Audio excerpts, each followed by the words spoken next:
If you ask something on chat GPT, ask them why again, and ask them 5 times.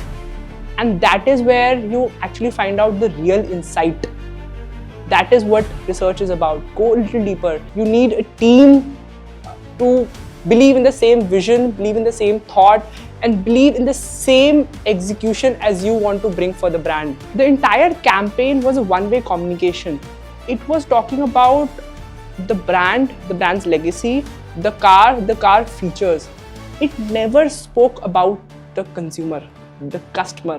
We missed as basic as that insight. Great ideas can come from anywhere. It's much beyond than the numbers that you see on the platform. It is actually how you are going to impact the brand. Obstacles are not obstacles. They are opportunities for you to do something beyond, something bigger. And that is where the fun lies.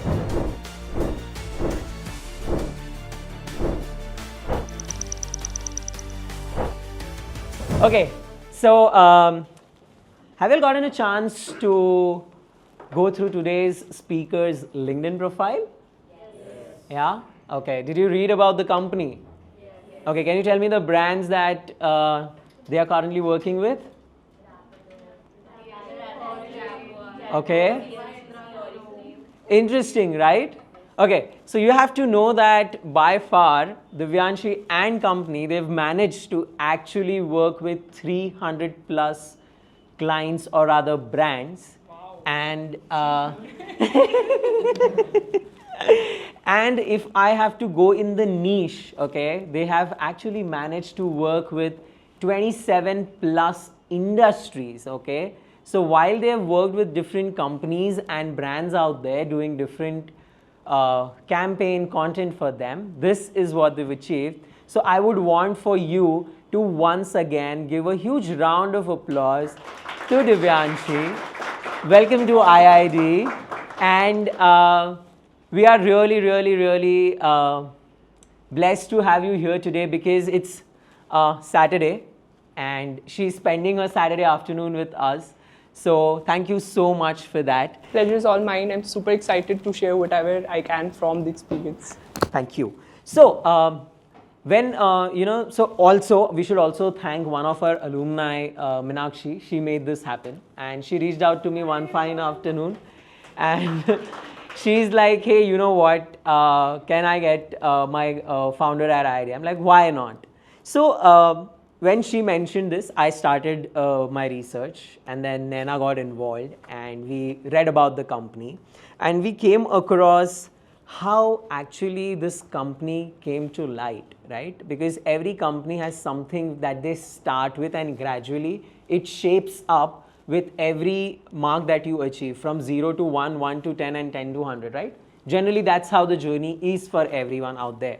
So let's ask Divanshi actually to share this with us. And in the early days of your journey, while you started entrepreneurship, while you started your own company, reaching out to different clients and brands, we came across something called as Ucanji. Firstly, I want to know, how is it pronounced? I want to know. You have pronounced it very rightly. It's Ucanji. You can do it, and that has Absolutely. So now, if I have pronounced it correctly, I want to know, how did this transition of Ucanji actually happen to, like, you founding the Marcom today? So how has that happened for you? This takes me back to 10 years ago. Oh my God, so many memories. But I think the seed was sown during the initial days itself, because when I started, I just completed my 12th and just about to start my college, and I started with 27 different dance training centers across Delhi NCR. And I still remember, so dance and music for me means bringing smiles to so many faces. And what I saw is, with those centers, maybe I could bring that smile to 200 faces, maybe their extended families, maybe another 100 odd or 200 odd. Maximum expanse that I could reach out to was 300 to 400 people. What if I had to bring that smile to 10,000 faces, to 1 million faces? And that got me thinking, which made me transition from those offline centers to an online platform by the name of Ucanji. Wow. Okay. And as of day, we have 1.5 million users on the platform, and it got funded also by Goodwater Capital, which is the VC firm that has funded That's very nice. Meta to Snapchat to TikTok and all. During that journey, I met a lot of agencies also. So I was on the other side of the table from the brand side, calling agencies and meeting them, understanding how they could, bring the growth further to the brand. And what I saw is, all of them were talking about this same thing, which was, we will do 14 posts, 15 posts for your brand. We will get so many followers for your brand. We'll get such engagement for your brand. And my question used to remain the same. How is it going to impact my business? And that is how every brand thinks, every CXO thinks, every brand marketer thinks. And that is where the transition starts happening. Exactly. Between being an agency and being a partner. And that's how we built Marcom, because what I saw is a large gap in what people were saying. It was a very fragmented marketing. Marketing itself was unfolding its wings with digital, becoming something that was no more a luxury, but a necessity for brands to have. And so huge market opportunity gap, and then, today we are here. So while you realized that there's a gap, while you started reaching out to people, I'm sure you would have faced challenges, right? So in the initial days of you actually, once you would have started crawling and then maybe walking, how or what were the challenges that you faced, and how is it that you managed to actually bypass them and grow? Very interesting. The first challenge was definitely, I was very young into the system, and with the kind of brands we were pitching, that question mark is always there. I used to be 21, 22, 23, and entering a boardroom full of men, especially. That was another question that used to come up, especially because in marketing, where there are very less agencies that are women-led. So, with those questions coming into play, then finding the right team, because you alone can do so much. You need a team to believe in the same vision, believe in the same thought, and believe in the same execution as you want to bring for the brand. So finding that right team, but lucky enough, I found a team that wants to bring impact to every brand they work on. They want to build brands rather than just being a part of a brand. So I think that brought the change. And Interesting. So while we were talking about brand and change, what we came across was a very interesting campaign, which was a standout campaign for one of our favorite brands. I think most of us love it, and that's Nestle Maggi, right? I would want for you to tell us some key insights, tell us about this strategy, because I think it was post Maggi crisis that had happened, right? So how did, or what did you think, and what were your go-to ideas, thoughts, and how did it all happen? We'd like to hear from you as to how was that entire journey for Nestle? how many of you remember the Maggi crisis or Maggi fiasco? You still consume Maggi? We do. Without even questioning how it's impacting health. But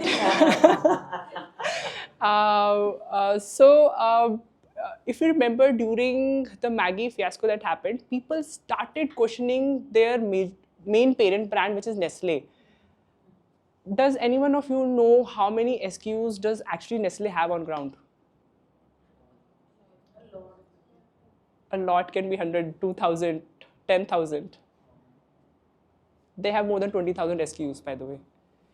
And which is from where we started. And this realization did not come to us if we had only focused on the problem statement. If we had only focused on creating, say, some creatives, taking away the tension, or doing some crisis management itself. So we went one step back to take that leap. And in taking that step back, we did a dipstick. And in that dipstick, what we found out was who is the major buyer of the Nestle products. Anyone wants to take any guess? Who is the major buyer of Nestle products? Whatever comes to you. you never think of your target audience as parents. It's either a mother or a father or a housewife, because till you don't get into the psyche of your target audience, your campaigns will never become targeted enough to bring a change in their behavior. You're not doing marketing for the people sitting here. You're doing marketing to make that purchase happen for that brand, right? And this is where the reality came into attention for us. We always thought it's the maybe millennials or the corporate going people, bachelors purchasing Maggi, right? In fact, in parents also, what we saw is the mothers are the ones who were the biggest purchasers for Maggi. And when we realized that, we had to bring it to their attention that Nestle is beyond Maggi.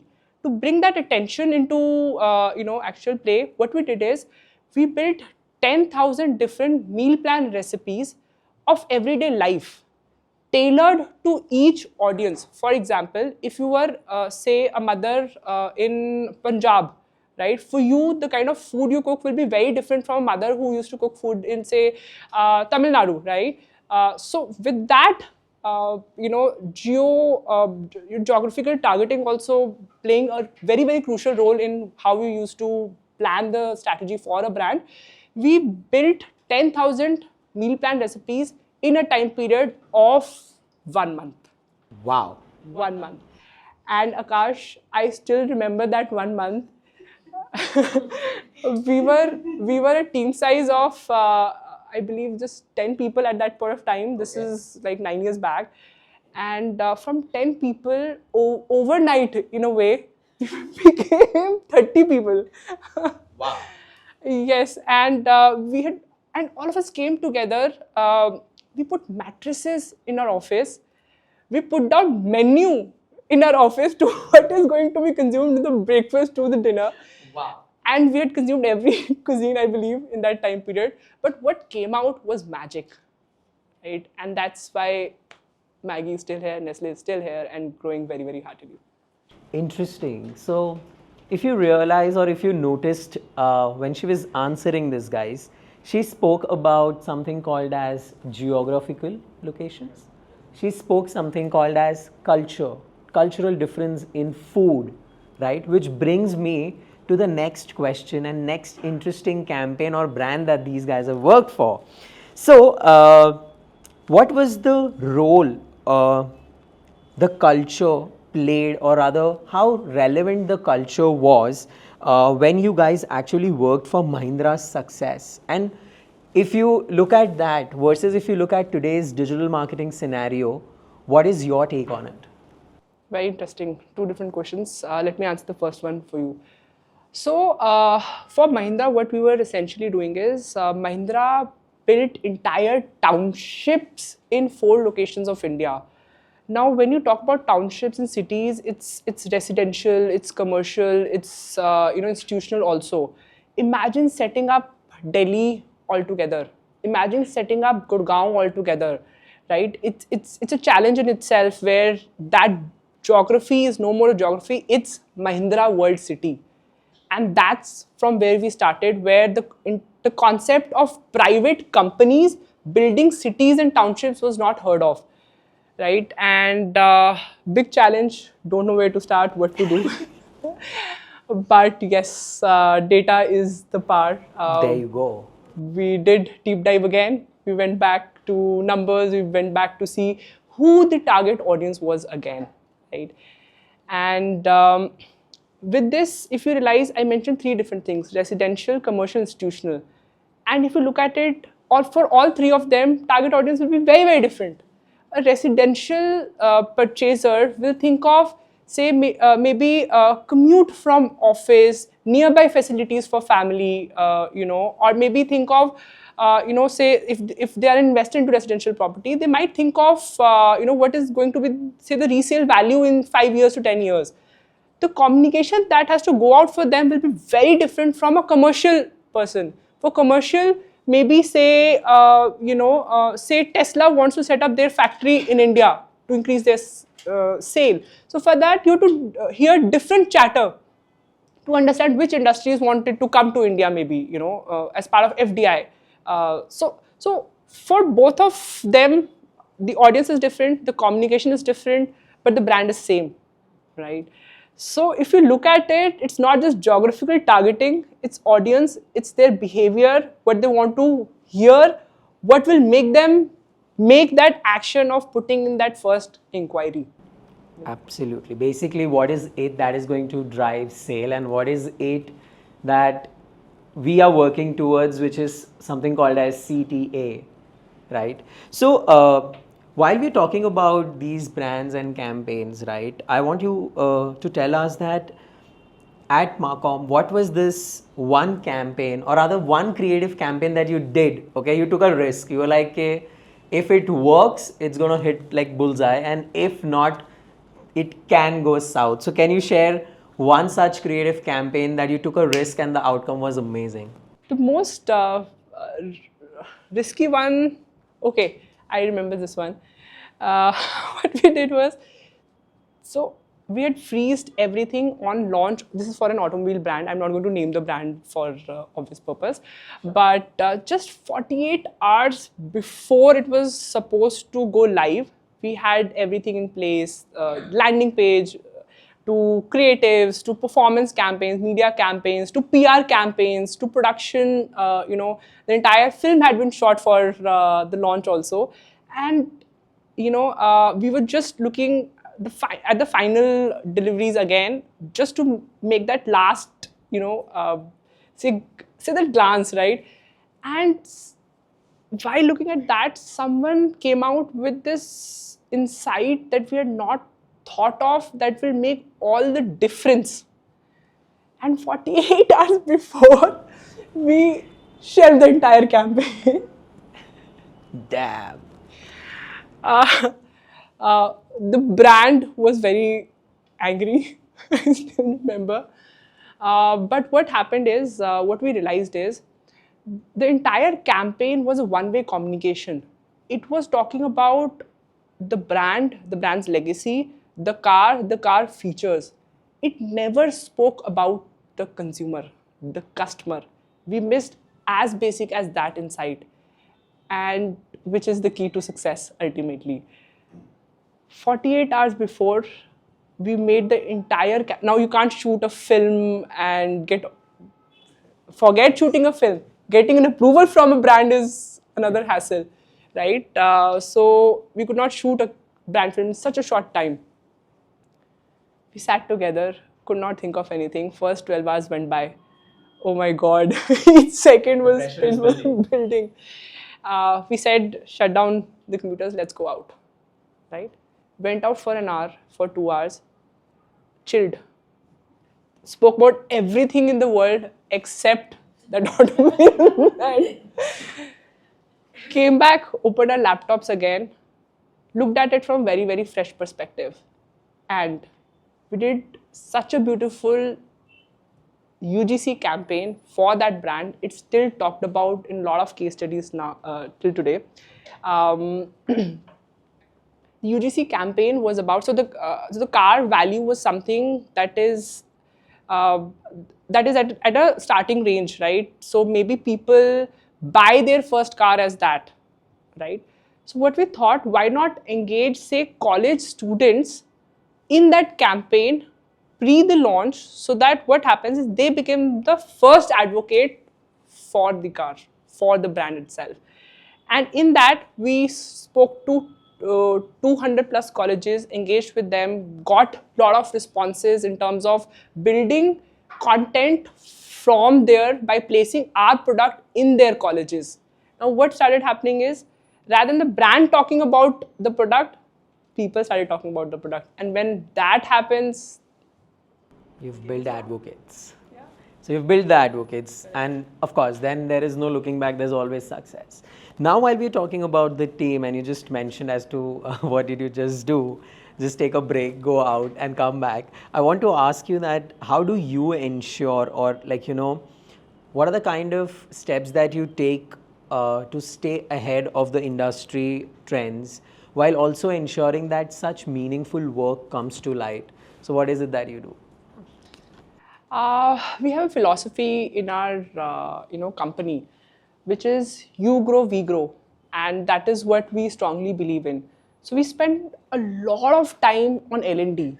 And L&D is just not learning development, just not restricted to technical skills. It's also beyond.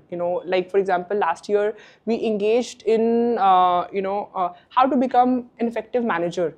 As simple as that also brings a lot of difference to the work that we do.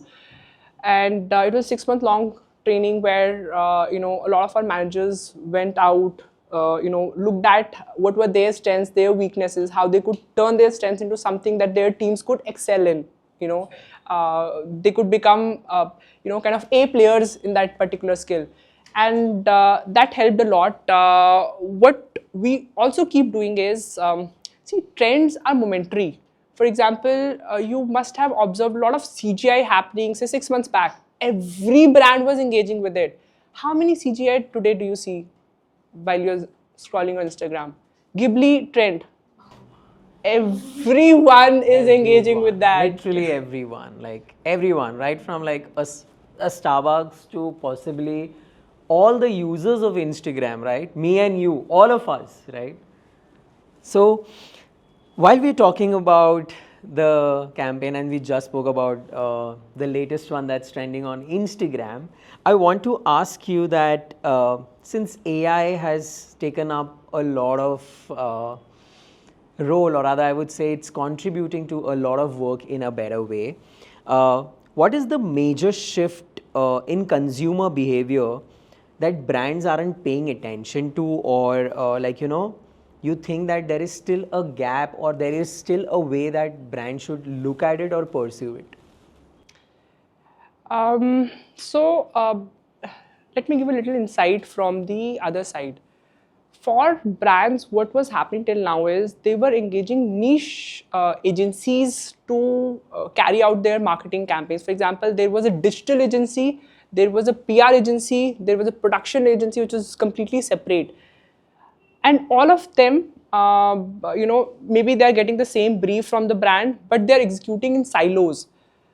However, if you look from the consumer standpoint, for him, the brand does not function digitally separate and offline separate. For him, like for example, if you've got up in the morning, the first thing you do is scroll your phone, right? So the first content or the first touch you get to the brand is on your phone. You get up, maybe in your house, when you see a particular product, right? That is a second, touch point. And when I talk about see a product, it does not mean that particular product. For example, say a lot of cosmetic brands and a lot of beauty brands, they end up giving a lot of side buys when you purchase of a particular value. Those side buys are not product related. For example, cosmetic brands end up giving pouches, makeup pouches, right? Your particular cosmetic may get finished, but that pouch will outweigh the timeline of presence at your home, and that is also a touch point now, right? Maybe on your way to office or college or studies, you will again end up having a touch point with the brand. Maybe during the day in conversations amongst your colleagues or your friends, you'll again have a touch point. So marketing does not work in silos. It works as one seamless customer journey. And a lot of brands are still making that transition to understand this. The day they realize this, entire marketing will become seamless. So while we're talking about how marketers are approaching and how they are or rather decoding different ways to make successful campaigns, etc. If you had to give a starter pack, okay, to all these young marketers out here, what would be that starter pack be? Very interesting. If you had asked me when I started my career, I wish someone had given me this download. Actually, let me ask this from them. What do you think today you need in your starter pack to have a successful career in this field? Dedicated team as enthusiastic as our vision. Okay. And building the brand itself. Okay. That's what I think. A salesperson needs to also have that. Yeah. And HR also needs to have that. So as a marketer, how is that different? It's a one unity. agency will function as one unit. Very true. Yeah, so that's what I Very true. So for an agency founder, very true. But what his question was about marketers starter pack. So as marketers, what do you think? Upskilling, regular upskilling. Very good. So learning has to, one of them has to be learning. The mindset of having growth related mindset, that this, if I have this skill, this does not end here. I need to learn from my failures, from my lessons, from my experiences, and grow more, apply more of my skills. Very true, especially because in today's time, how say digital marketing was done 1 year back to now has completely changed, right? Earlier we used to think we will do on-page, off-page, and technical SEO, but 90% of it has gotten automated. So you have to keep learning, or you will become outdated. Every day it is a new journey. Like you said, trends are very short term related. Confident. You've got super in intelligent addition, also students. resumes. Why you should have them here? Yeah. The process of unlearning and relearning. Again, very true. You need to have that flexibility to be able to, again, adapt. Yes, very true. That flexibility is very, very important. Okay, I will add just one more to this. You all have said correct answers, and this is very, very essential, even if you want to spend another 1 month in this industry. As I said, otherwise you'll become outdated. Because I will come back to that one skill, but I'll just answer this. Because while we are taking interviews today also of a lot of students in terms of looking at long-term hires in our company, earlier the question used to be about, do you use AI? No, it is no longer that. What AI do you use? Is it 4.0 or is it 4.5? How do you use it in your everyday life? So the questions have changed, right? So yes, you're right that flexibility is very necessary. Another important skill that I would definitely recommend you should build in yourself, because that is what this ChatGPT and Groks of the world have kind of reduced in us, is the research ability. Research is the key to everything. Creative is not just the aesthetic value. It is not just how good it is looking. It is not just getting an approval and posting it in the real world. It is how your audience will react to it. What do you want to ultimately drive through it? And that comes through research.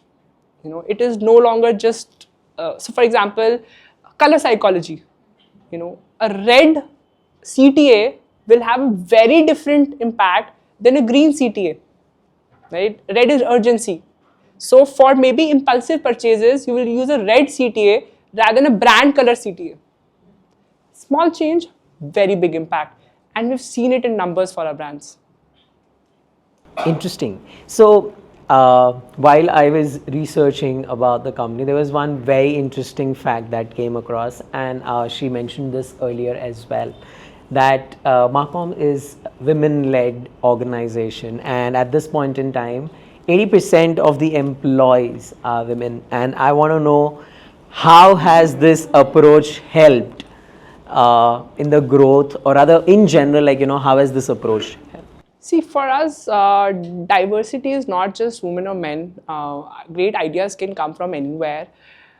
Diversity is also cultural diversity. That is also something that we value a lot. And again, they're sitting here, they will vouch for this. We have people who are from South. We have people who are, from North also, like Punjabis. We have people who are from Himachal also.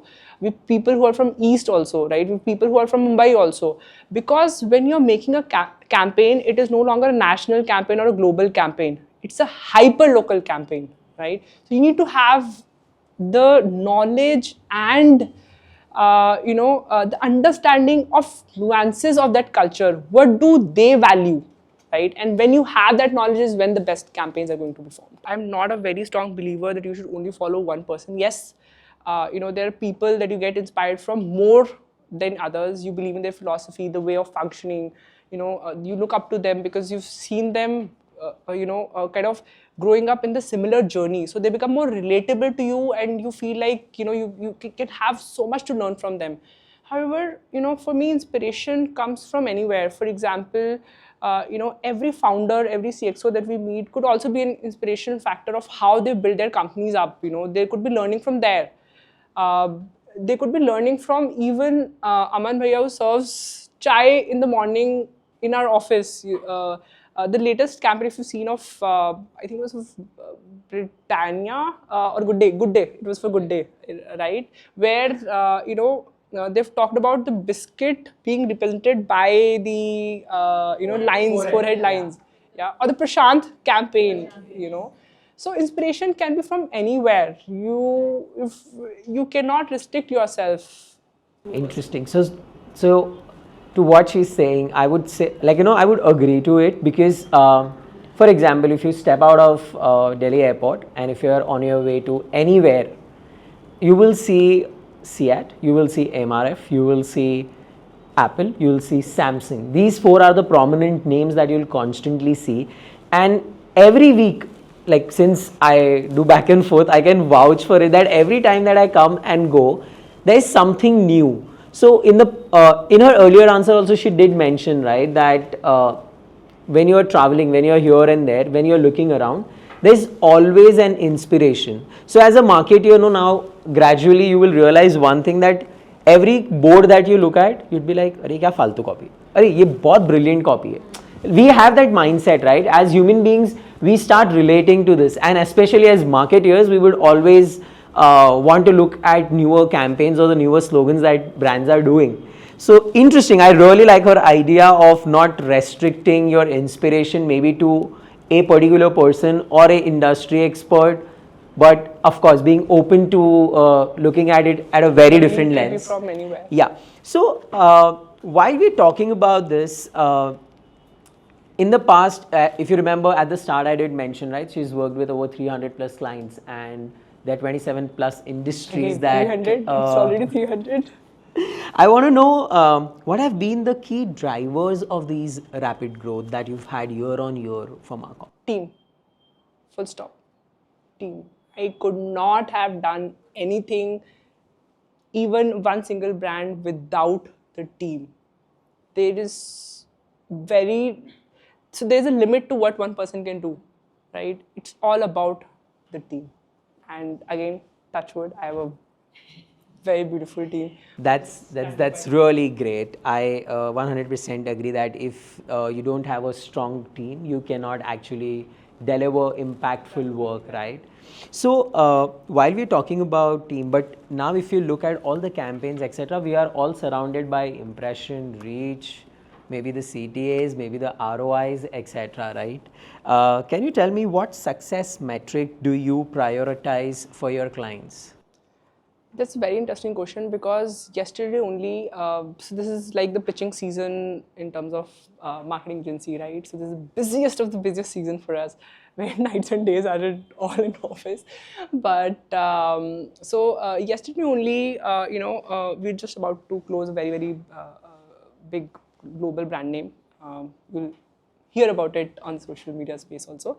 And they just asked me this question. We are creating our AOP for the year.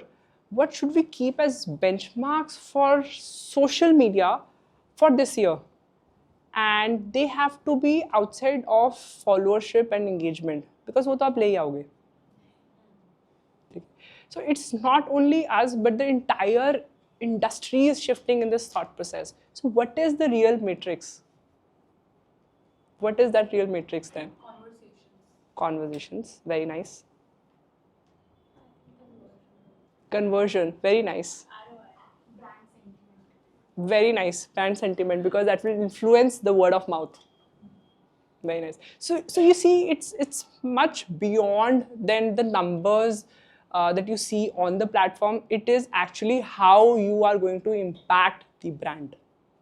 And it will differ from industry to industry also. It will differ. For a B2B brand, it will be very different matrix. To a B2C brand, it will be again very different matrix. For industry to industry, it will differ. Say, for example, an automobile brand to say, say a BFSI brand, it will be very, very different. BFSI will have repurchases of a policy. for example, like in insurance, in BFSI sector, will have repurchase every year. So the matrix will not only be limited to how you're driving the first time acquisition, but also how you're getting the repeat purchase. So loyalty will also become a metric, and that is how we have kept it very different. I spoke about it in one of the earlier questions also. We don't talk about followership or engagement while we function. We talk about leads, we talk about revenue, we talk about loyalty, and we talk about brand capitalization. These are our 4 metrics. Interesting. So while we are talking about all these parameters that you actually work for a brand and deliver, right? Of course, all of this is not something that always goes as smooth as we would think or imagine or plan out for. So in such scenarios, or rather in your experience, what are the biggest operational disconnects?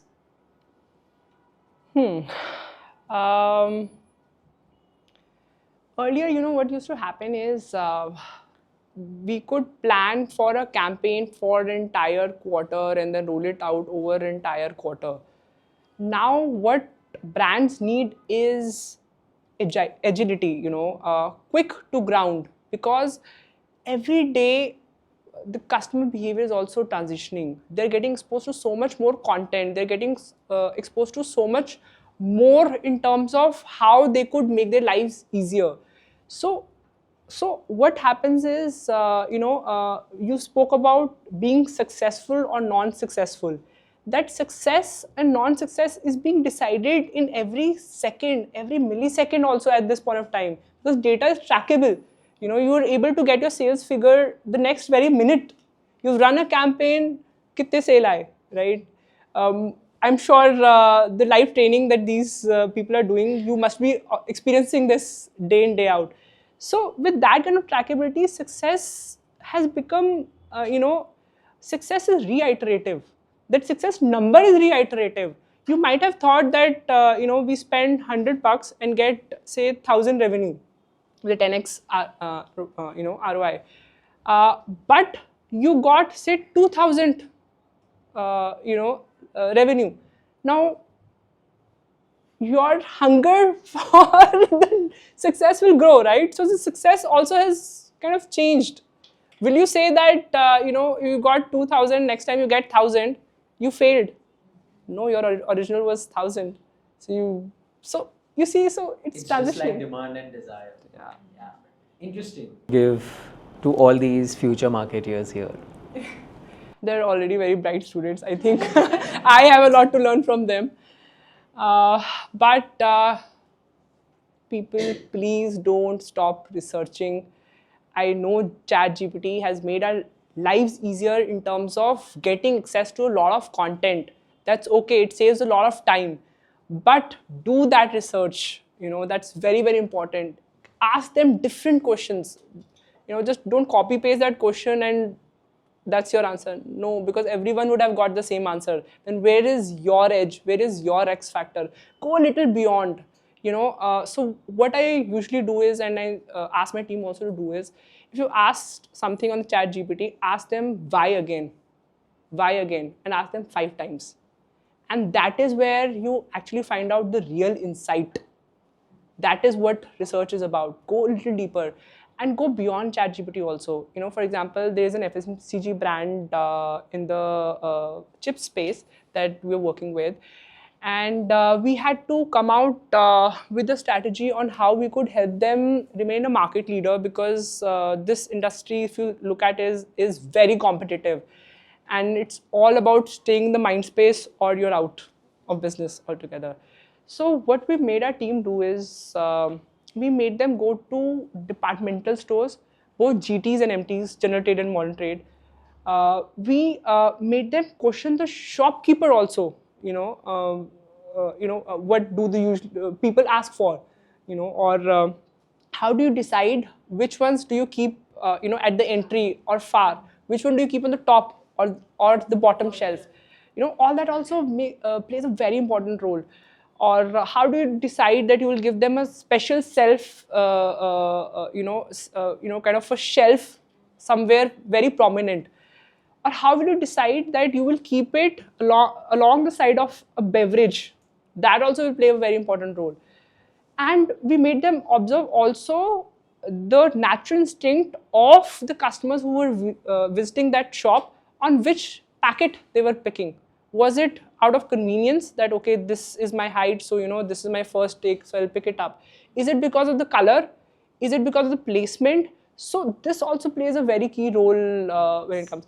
I will share a very small insight again, because this will help you understand that research is very, very key. There are a lot of wellness brands nowadays, right? And wellness was earlier used to be about those pills or those liquid consumption. But in today's date, looking at the customer, they have evolved to gummies. They've evolved to strips. That is just, yeah, That's easy to consume. Correct, exactly. But this would have come out of research. Do you think you can find that research on ChatGPT? Will ChatGPT tell you that you can innovate? Research is important. Wow, I love how she's put across the answer, and I think it's the key that we all know. It's just that we as human beings, we choose to either follow it or either let it pass, right? In most scenario, it's the other one, the latter one, right? Okay, so Divanshi, you've been working with different set of employees in the organization with different level, different age group, different demographics. In your experience, or when you are interviewing someone, or when you meet someone, or when you get someone to the team, what are the kind of skill set that you actually look at, and what is it that in those interview gives a particular candidate an edge over someone else? Again, my answer to this has evolved over time. Hunger. Rest all is learnable. Hunger is the key, whether we are hiring at senior level. So I have had business directors coming from very different industries to transition to marketing agency, right? So highest level, how do you decide that? Hunger.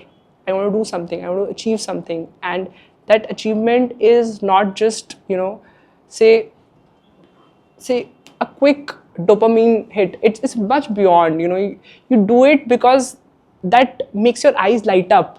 That makes you want to achieve something, and that is what I look for in a person, and that you cannot get by just asking, do you have the hunger? So those are situational questions that come in, right? And that is where today's interviews have evolved also, because hiring managers get all the technical questions on, again, ChatGPT, but they get to understand your individual personality only through these. Correct. Employees also get their answers on ChatGPT. Exactly.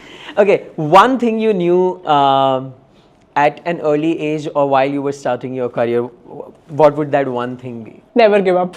Never give up, no matter what. Interesting. I think that is something that all these young folks really need to learn, because the patience level have gone really down, and taking pressure or ability to work under pressure is something that has gone for a toss. So yeah, which is Sorry, really I would like to add something to this.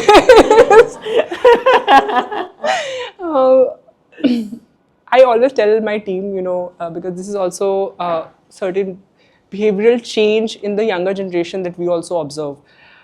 I always tell them that obstacles are not obstacles. They are opportunities for you to do something beyond, something bigger. And that is where the fun lies. क्योंकि अगर obstacle challenge देख के आप बैठ गए, तो वो तो आप सबकी तरह हो गए ना. cool. So I really like the kind of answers she's given us. There's a lot to learn. She's coined a lot of keywords. Now let's do one thing. Let's put her on one very interesting thing that we'll do, which is Coffee with Karan dekha hai? Let's put her on rapid fire. So she has to answer or select only one, and if she's asked a question, she's to answer in one word. Let's see what is it that she has to say. So, brand story or data? Storytelling with spreadsheet. Short form or long form content? Short form for the hook, long form for the heart. Digital first or integrated marketing? Integrated. Life is no longer only digital. Startup clients or established brands? Startup for the chaos and the courage. AI or human creativity? AI is the canvas, not the artist. Performance marketing or brand building? Well, as I said, it is all about making the brand sell and not about your ads screaming. Your go-to stress buster? Yoga early morning and dancing at midnight. A campaign you wish you had worked on? Fevicol. I wish we had cracked that one. One skill marketers must master in 2025? Research, as I said, Where do you see digital marketing in next 5 years? 5 is a long time. You should ask why. 5 years even. All right, let's AI also does not know. let's do it 150 days. Oh my god. I will like to say a more longer liner to this because that cannot be defined in one word. So we've spoken a lot about storytelling and social media. Let me take an example with SEO, right? I believe that's also part of the course. So search engine, has evolved. So it is, as I was saying, it is no longer on page, off page, and technical SEO. How can you do GEO is the next question. GPT based engine optimization, because all the search is not happening on Google now. It's happening on ChatGPT. Even on Google, Gemini. Gemini is giving, yeah. Gemini. Interesting. Okay, guys, with that, my set of questions for her are done, and I'd like for you guys to ask her questions if you have any. Yes, go for it. Aditi. So I have two questions. One is, as a brand, it is very important to create brand experience for your customers. So what do you think are the key factors that we should consider while crafting an experience for our customers? Depends on the industry and the brand also. There was a recent LinkedIn post that I did, if you've seen. It was about this campaign that Plum as a brand did. Plum, it's into, again, beauty cosmetics and all. So what they did is, for one of the cream launches, instead of, rather than putting some kiosk and talking about, we have these products, or maybe putting out carousel or UGC post, they put out a large size hoarding billboard in Cyber Hub Gurgaon, and that board was smelling of the cream, right? So experiences nowadays is no longer engaging one sense, say eyes or ears. It's also beyond, how you can engage, how you can create a multi-sensory overall campaign. For example, say launch of an automobile. You no longer need to give anything, just a black screen and the roar of a super bike. Could also be a teaser. So it's beyond. Interesting. She has one more question. Yeah. So what aspect of Marcom adding work culture are you proud of? Work culture. Very good question, because companies are built on culture, and this is something that we've kept as day one core about us. Our core value is our anchor, literally our anchor. A stands for accountability, N stands for non-stop wow, C stands for client first, H hire and develop the best, O is for open communication, and R is for reaching for more. And that is what defines the Marcom Avenue. Wow, that's very nicely put.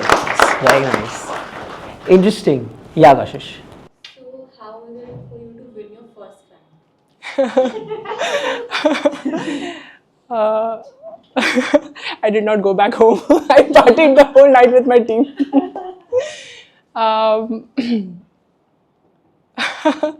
I still remember that, so for me, winning was not about, getting that email or getting that first payment in the bank, or, the start of a dream becoming a reality. It was much more beyond. It was a responsibility. It was a responsibility on my shoulder to make sure what I have committed is not just a promise, but becomes something that the customer trusts and relies on, something that they want to talk about to their other colleagues. So for me, marketing was always something, that can make or break a brand. So more than the fun, though that was also there, I will not deny, but more than that, it was the responsibility of being responsible for a brand. Also, since you were a very young founder, how did you engage with the elder people in the cabin, and what if they neglected or rejected your ideas, but you believed that they might work? So, first thing is, you cannot fear your own ideas. You might think this idea is very good. However, sometimes you also need to listen to the elder in the cabin to understand what is their viewpoint. So, my philosophy is be very simple: convince or get convinced. Right? So, if your logic is strong enough, if it is data backed, you will end up convincing the elder also. But if their experience has shown something, you also need to be open to hearing. That is what I've always believed. Wow. So when we were talking about startup and what would your be tip and trick, you mentioned that most of the work is being translated, transitioned into automated AI. So, I understand 5 years is a very long time, but Yeah. what is your take on how the established agency culture will change, and also how will new agencies, how will they mold into this? I will again give you an example. So we recently onboarded one of the leading players in the perfume segment, right? Again, you'll hear about it on social media. So this category is something that is always very visually driven, right? So you have to have a lot of video content for it. And with the kind of content being created with such fast pace, you need a lot of content for them every month. Imagine having a full-scale production team dedicated to making so much content, ensuring of that quality, that kind of QC, that kind of level, looking at what is what is working, what is not working, and then coming back, reiterating on the job to the next set of content that's being produced. It's a lot of work. What if all this could be done with the transition of looking at an AI tool, where tools like, for example, we discovered Kling AI. It's a beautiful tool. You put in the product image, it creates the whole video, right? So you could spend time on reiterating than focusing on just the shoot. I had one more question. So, as an agency, how do you approach a brand to understand their core problem? A lot of times, even the brand managers, being in the heat of the moment, also don't understand what the real problem is, right? That is where you ask the questions: why, 5 times, which is what we did to ourselves. And then we realized what they were reacting to is something momentary, right? It was a big thing. It was impacting their sales. It was impacting the future prospect of a brand also. But was it something out of a momentary thing? How could you, move away from it totally while ensuring that the Nestle brand's legacy could keep into play? So to answer your question, how do you find out the real problem, right? For the real problem, you have to ask questions. That is the only start.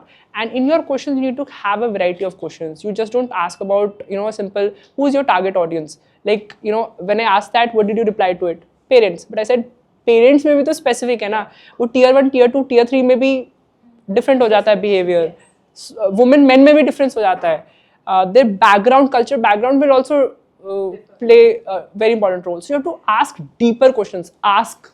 Okay, that's all. What advice would you give to students who want to start their own digital marketing agency or a digital business? Don't give up. There are going to be challenges, because starting digital marketing agencies 9 years back was very different, because the market did not have so much saturation. I understand the pie is very big. Still, there are a lot of companies that have not yet started even the digital marketing transition. So the pie is very big and it is there for everyone. However, the only thing that will get you there is don't give up, because you will discover a lot during the journey. You will learn a lot during the journey. There are going to be times when you want to give up. I just want to go, shut my laptop and sleep. There are days like that also. But that is the time when you shut your eyes for 5 minutes and then get up. I can do it. That is the only mantra. I have asked a question. What are your mistakes you made as an entrepreneur in the early stage? Interesting. And what are your learnings from that? Okay. Team. Initially, it was about hiring, the team that is being talked about. But then I realized it is the team that believes in the vision more than anything, right? So that was very big learning for me. Another thing was, while we were pitching to brands, what we realized is it's not about winning a brand, it's also about sustaining the brand. And for that sustenance, you cannot just keep giving back the same. You will also have to gear up. So you'll also have to think, because of the contribution you made to the brand, you must have grown the brand from here to here. Now from here to here, your strategy will change, your energy will change, your input will change, because of which the output will change. Last 2 questions from my side. So, as an agency, are you selective about the brands that you want to work with? Yes. And what is the criteria of How do you acquire criteria? Basically, what are your check boxes is that they are asking? So for us, it was never about the best in the industry, because best to वहाँ पहुँच गया ना. It was about the next best that we could create, and because of which we've been able to not only win these brands but keep servicing them for years. We have brands who've been with us for more than 8 years also as of now, right? So and we are 9 years old in the industry. So that was one thing. Second thing is also the openness of the brand to experiment, to try new things. We don't want to pick up assignments that are cut, copy, paste. For that, AI is there. For that, anyone can do it. If you want to, get us, we are someone who want to add value to your journey, right? And third for us has always been, so while you're working on these brands, if you look at it, they're divided into 27 different sectors. Each sector will have its own set of learning. Learning would also mean that we would have to do capacity building in-house. For example, working for an automobile brand will be different from working for, say, an FMCG brand. So the team's learning will also matter in that place. So we also keep that into mind when we are onboarding these brands. Okay, good.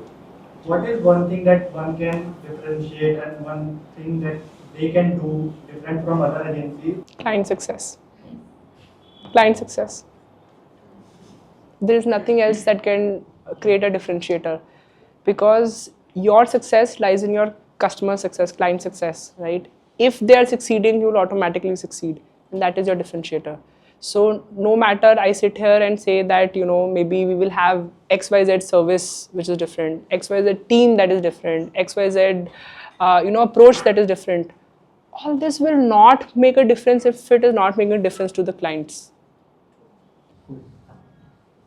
So, if there's an idea that you think is great, but the client is not agreeing to it, so how do you approach that?